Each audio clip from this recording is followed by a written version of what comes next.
Hey everyone, hope you're all doing well. My name is Isaiah, and for my final presentation, I'm going to be going over smoking tobacco and its effects on the lungs. Just to get started off, I'll go over a brief history of the use of tobacco. I learned a few new things from here. One thing that wasn't super new to me was that it was chewed and smoked for religious and cultural ceremonies, somewhat similar to some of the uses for today.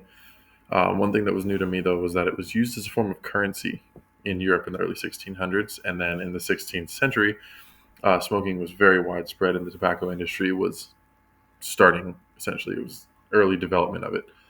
Um, and then it made its way over to the Americas and got even bigger. One unpopular opinion for the time, and by unpopular, I don't mean that it was disliked, I just mean that it was not popular, was that it was unhealthy and it was loosely related, connected to the same health issues that were caused from soot from chimneys, being that people were having breathing issues and such. On that, some of the early thoughts of the negative side effects of the use of tobacco um, were that it was going to be similar to that of soot. I was unable to find who published this book, The Work of Chimney Sweepers, but it essentially just went over the hardships that they faced, where it was dangerous working conditions as well as breathing in a lot of dust, dirt, and soot, which caused a lot of breathing issues, people having to see doctors, people dying at fairly young ages because of what was being inhaled. And then before I go over specifically with tobacco, I'm just going to go over a little bit of an anatomy of the lungs. So you'll see here on the left side, that's where it's basically just the overall from inhalation through the nose to the lungs. And then we'll get down in here into the bronchioles and then the alveoli and the capillaries. And I'll show in the next slide that this here is actually where oxygen is going to go from the lungs into the blood vessels, and carbon dioxide will go from the veins into the other alveolus.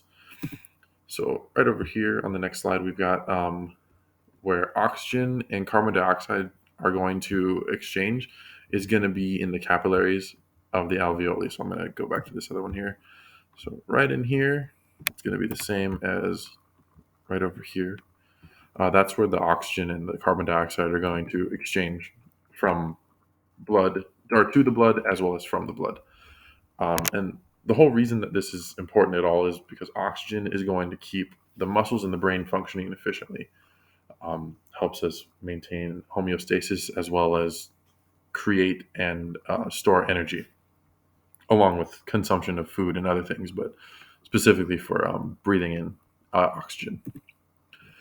So, being that tobacco um, is something that we're going to be breathing in, we'll see how it affects the breathing and what it does to the lungs as well as our blood. So, one thing in particular is that smoking tobacco can actually constrict the blood vessels, which I'll touch on that in just a moment. And it can also, well, it's also directly related to lung cancer and blood cancer. And I'll show you how the blood cancer is also related to the blood vessels in this next slide here. Just going to briefly go over, what constricted blood vessels are. Essentially, it's just when the blood vessels themselves are tighter. Not that there's more in them, but that the blood vessels themselves are actually shrinking and getting smaller and tighter, which is going to lead to a constricted blood flow and high blood pressure, which can also coincide with a weakened or damaged heart or an overworked heart, which can also be a damaged heart. It can also increase the LDL cholesterol, which is the bad kind of cholesterol in our in our arteries and veins. And all of these things can actually potentially lead to a heart attack or a stroke, um, whether that being an overworked heart or not enough blood or oxygen getting to the brain. Um, with the previous side effects all listed here, you can actually see that tobacco is the use of tobacco, whether that be smoking or chewing, is makes up three-quarters of the highest the highest leading causes of death in the world. You'll see here heart disease, vascular disease, issues with respiratory infections, chronic obstructive pulmonary disease, COPD, and then tuberculosis, as well as trachea, bronchus, lung cancers. We all knew the lung cancers and everything. These all are connected to back to the use and smoking of tobacco. Um, yeah. Thank you very much.